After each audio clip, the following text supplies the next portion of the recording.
Hello friend, अस्सलाम वालेकुम। Welcome to all about world. दोस्तों 1998 में अमेरिका की स्टेट फ्लोरिडा के एक गांव में एक बच्चा पैदा हुआ। लेकिन पैदाइश के कुछ घंटों बाद ही इसके माँ बाप ने इसको एक कूड़ेदान के पास फेंक दिया।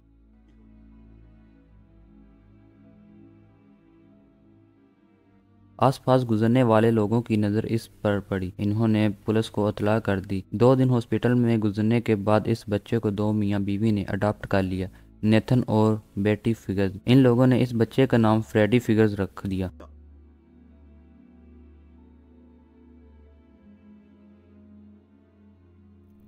दोस्तों ये छोटा सा गांव था और सब फ्रेडी की कहानी जानते थे। इसीलिए स्कूल में बच्चे इसको डोमेस्टिक बेबी कहकर तंग करते थे, क्योंकि ये कूड़ेदान में पैदा हुआ था। लेकिन फ्रेडी ने कभी भी इन बातों को दिल पर नहीं लिया। बहरहाल जब ये 9 साल का हुआ तो एक दिन इसके वालिद एक बार खाने से एक कंप्यूटर खरीद कर ले आए।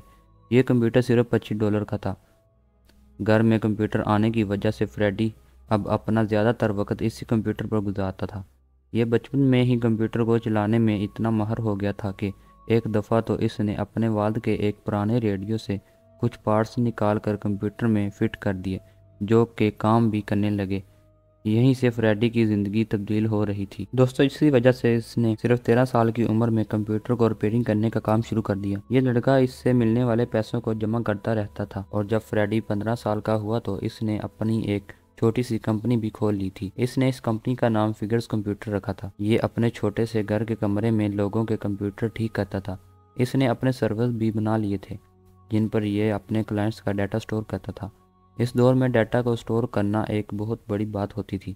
ये अपने काम में इतनी महारत हासिल कर चुका था कि इसने पढ़ाई छोड़ने का एक मुश्किल फ़ैसला ले लिया। बहरहाल दोस्तों सिर्फ 17 साल की उम्र में इसके पास 150 क्लाइंट्स मौजूद थे जो इससे वेबसाइट बनवाते थे और अपना डाटा स्टोर करवाते थे। दोस्तों वक्त गुजरता गया और फ्रेडी तरक्की करता गया।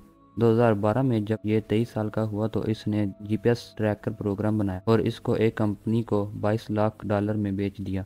दरअसल इसके वालिद को भूलने की बीमारी थी और इसने एक ट्रैकिंग डिवाइस बनाई थी जो ये अपने वालिद के जूते में रख दिया करता था, ताकि अगर इसके वालिद रास्ता भटक जाए तो ये इनको इस डिवाइस से ढूंढ सके।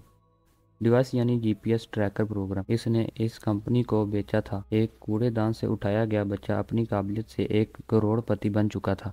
लेकिन फ्रेडी ने मेहनत करना जारी रखा। इसने अब एक नई कंपनी बना ली जिसका नाम फिगर्स कम्युनिकेशन था और बस फिर फ्रेडी ने पीछे मुड़कर नहीं देखा। दोस्तों आज ये आदमी $6 करोड़ का मालिक है, यानी 1 अरबपति इंसान बन चुका है। इसने फाउंडेशन भी बनाई हुई है जहाँ ये गरीब बच्चों की तालीम का खर्चा उठाता है। दोस्तों जब कोई मुश्किल आती है तो हौसला छोड़ने की बजाय हमें इन रास्तों को देखना चाहिए जिसके ज़रिए हम तरक्की कर सकते हैं। फ्रेडी भी चाहता तो सारी ज़िंदगी बस खुद को एक कूड़ेदान में पैदा होने वाला बच्चा समझता रहता, लेकिन इसने मेहनत का रास्ता चुना।